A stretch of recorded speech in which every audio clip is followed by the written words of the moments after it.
Hello everyone, this is Lucy05 and welcome to the Cobra Command Central Toy Review. And this is the part 3 of the San Diego Comic-Con International exclusive released in 2009 of the Invaders box set. We finally are going to reveal on the Red Skull figure. Now, I really wanted to get the Red Skull. I have Captain America, I gotta need the Nazi. Especially this Hydra leader. Well, actually it was Baron Strucker, but then again it was the Red Skull who started the whole Hydra thing. Well, anyways, I've been wanting to get this figure for a long time. Well, first and foremost, it's the Red freaking Skull. Okay, you can't get any more cool with this. Most badass villain I ever seen in my life. Okay, he doesn't have much of superpowers. And yeah, he is a Nazi, but come on, Red Skull, man. Anyways, enough of my babbling, because I'm really excited to open this package up. Before we open the package up, let's take a look at the packaging itself. Now, like all the packaging for the Invaders box set, the fonts and the packaging itself looks very weathered down, which I have Bullseye next to me to compare the difference. You see this is more clear, more cleaner fonts, and here it's more dirtier. The red even look weathered down as well, and at the back you see this is more weathered down and this is more clearer. Now, I really like this artwork of Red Skull, but when I noticed this figure, is supposed to be the old Red Skull from the, I don't know, 50s, 60s spirit. Well, maybe around there, eh? Oh wait, could it be even whatever? It's the older Red Skull, not this version of Red Skull. I wish it was sort of like this, but this still looks awesome.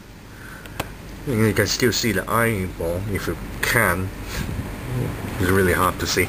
Anyways, he's wearing his Nazi uniform and has a Hydra armband on his left arm.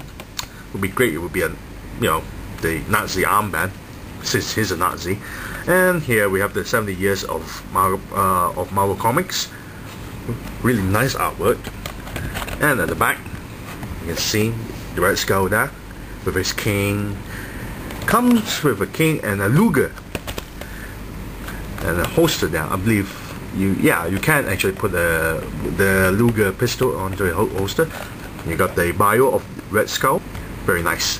Now, without further ado, let's open up this package so I can molest the toy. Stay tuned.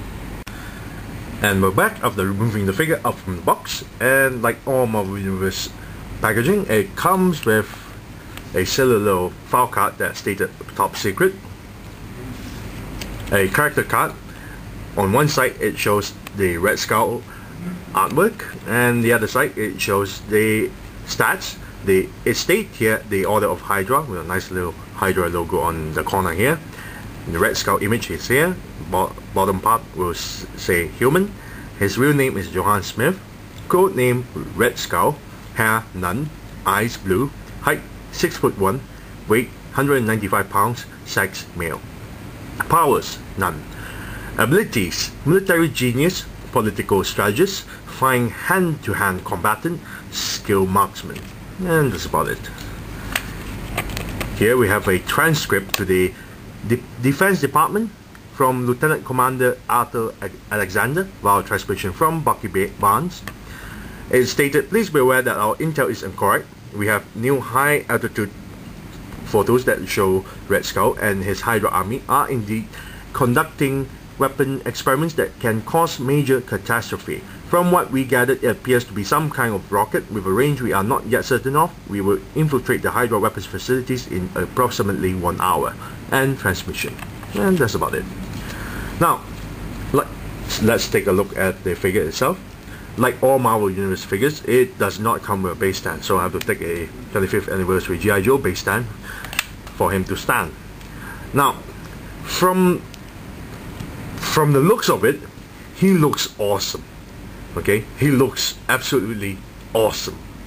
Very nice paint job, and the paint does not smear to any other parts of the body. They'll go paint on tiny little details like the belt buckle, the medal, the collar, and on the shoulder, and I don't know what the hell this thing is. It's all painted nicely so it doesn't smudge anywhere else. Here we have the nice Hydra logo, very detailed. Even if you look closely, it is not smudged or anything. It's very nicely painted. The face sculpt is very excellent. You can see the eyes, his brow, and his mouth, his teeth. Each of the tooth is painted, so you can see the gaps in between the tooth. Very nice.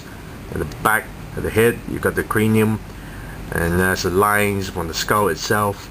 Very nice. Here's the gun holster for his Luger pistol, and it comes with two accessories. His Luger on one hand. You have to be careful on this part. This is very flimsy.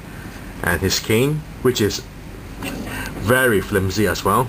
I don't understand why they can't use a solid plastic rather than use this.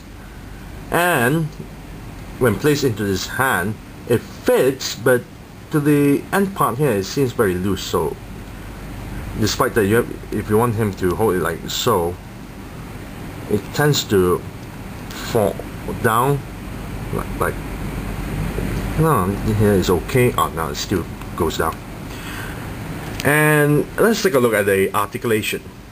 Articulation wise, his head can turn 360 degrees and pivot the head up and down. The arms can turn 360 degrees and spread it all the way up like so. Elbow can bend up to this point, and then from this onwards everything fell apart. Well, not the figure, as in everything goes wrong. No wrist articulation at all. There's a waist articulation where you can turn 360 degrees and you can hear the the plastic going back and forth, like, you know, scraping sound. No torso articulation, so you can't pivot the body back and forth. T-crotch, so it goes back and forth like so. So you can't spread the legs, nor you can, you know, close the legs together. So he'll forever have this, well, pose where he spread his legs up to this point like he has giant balls between his legs. Knee articulation is up to this point. No double joint. And you can, however, turn the knee like that, but no ankle articulation at all. It basically reminds me of the San Diego Comic-Con exclusive for Cobra Commander, except Cobra Commander now has a ankle articulation and wrist articulation. This bastard here doesn't even come with that. Who can blame them? Okay, I blame Hasbro, of course, because they use the same body mode from, I don't know, from Indiana Jones, from The Last Crusade toy line, from Clone Vogel. This body is not Marvel Universe articulation. This is, not this. I admit it looks very nice, but no.